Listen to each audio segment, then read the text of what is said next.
Rosberger on row 5. Tamburini, Garcia and Martinez go from row 6. Rounding out your top 20 is Osorio and Mikey Lewis Sanchez, with Alex Longarella going for P21. Your championship leader, Fernando Bajosa in P22, with Gavarini and Ramadipa on row 8. Mario Landa and the 99 gets ready to go racing. So the green flag waves at the back. The red lights are about to appear on for European Talent Cup race 1. The red lights are on now. And we do go racing. It's a great start for Bertelli from the front row of the grid, from 3rd place, as he looks to take the lead on the run to turn 1. How will that hold though on the braking zone 2, turn 1 now? Karpushin as well put himself into potential podium positions. Carlos Cano already getting his elbows out on the run to turn 1. The launch of the move now is the rest of the field. Alvaro Lucas losing a little bit. 10. Hopefully everyone is okay down there. You can see 2 riders down on the deck at turn 10. We see 2 riders down. Just to note that being made, that was Finn Krakaville making moves as Carlos Cano looks to enter his way into the podium places, because, well, Fernando Bajosa, he's already in there, already fighting for the podium. The championship rivals go side by side into turn 4. It's going to be who that is. Yellow flags, of course, out at turn 7, losing the front on the entry to things. And Fernando Bajosa's name is dropping down the timing screens. The number 14 is down. Fernando Bajosa loses the front. Afternoon, yesterday evening with the penalties, Bajosa's amazing start, the long lap, and then the crash. It will be a defining weekend in this year's title fight. Well, yeah, exactly. We were just looking back at how time. Yeah, of course, you need to lose around a second in that sector, otherwise you will be slapped with a penalty for it, as you see a few more moves being made over at turn 10.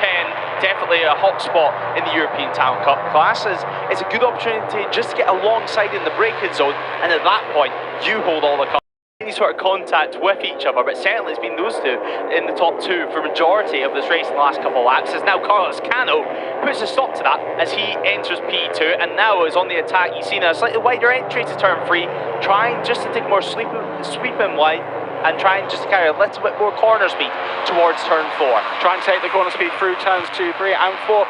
Thing to note, we are approaching 2/3 race distance, so if a red flag was to come out, results would be called, race would be called, full points awarded. We see Travis Borg going up the inside from P4, advantage on the run into turn 10, but doesn't have the slipstream. In fact, he's creating the slipstream for Alvaro Lucas, Travis Borg and Borelli. Borelli looking to go up multiple places, but can't quite make the move stick.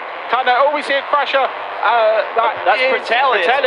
Yeah, it looks like it was Mikey Lou Sanchez and Bertelli. Yeah, we had confirmation of the number 55 being involved in that crash at turn 10. A shame for both of them, as they were enjoying very strong races. We see Borelli look like he was going to try a move from P1, but decided against it, settles for P2. You can just see walking away from the gravel trap. It was, of course, took his first win over at Magny Cours of the season, and what a victory it was. He's shown that he can be aggressive on this last lap, as has Alvaro Lucas as he goes back up the inside at turn 10. Longarella sitting in podium position, sitting in 3rd place, and of course these little incidents, these collisions are putting less and less riders in this group, therefore there's less people for you to get mixed up in. But Lucas running wide, and now he drops down to P3, promoting the likes of Ramadipa back into the lead, and Longarella back into 2nd. We spoke about penalties for Bajosa and Longarella, but also Ramadipa was given the back of the grid start, so he's now fought his way perhaps a bit under the radar to take the lead of this race with 4 laps to go. Unlikely he's going to hold that on this long run into turn 1 with the slipstream that his rivals will get, as Carlos Cano once again taking the normal racing line, although we see the number 51 of Daquan also take that line, but it's Borelli who holds P1 on the entry into turn 1.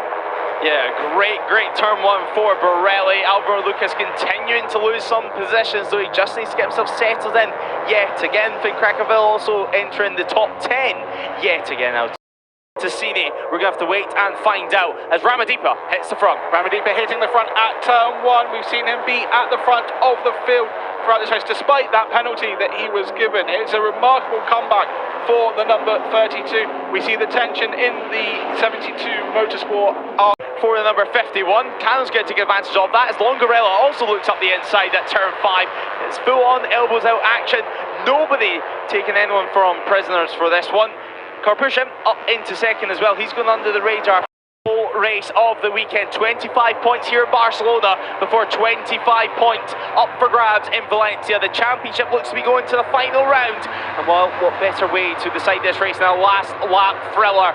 Ramadipa leads over the line. They head towards turn 1 yet again, but Carlos Cano, the number 1, is on the attack. Watch for Alvaro Lucas as well on the 46 CF Motor machine. Now tipping into turn 1 it is Carlos Cano who leads the way. Leading out of turn 1, he'll be vulnerable down into turn 5. To be 9 after that error. But Carlos Cano, 2 corners now remain. Will it be himself or Ramadipa? Could it be a last corner move? The 32 looks up the inside, but Cano swoops round, and it is going to be Carlos Cano who takes victory. Or will it be? It's a drag race, it's a photo finish at the line, and we await to see on the timing screens who is it going to be. Ramadipa showing 0.007 of a second.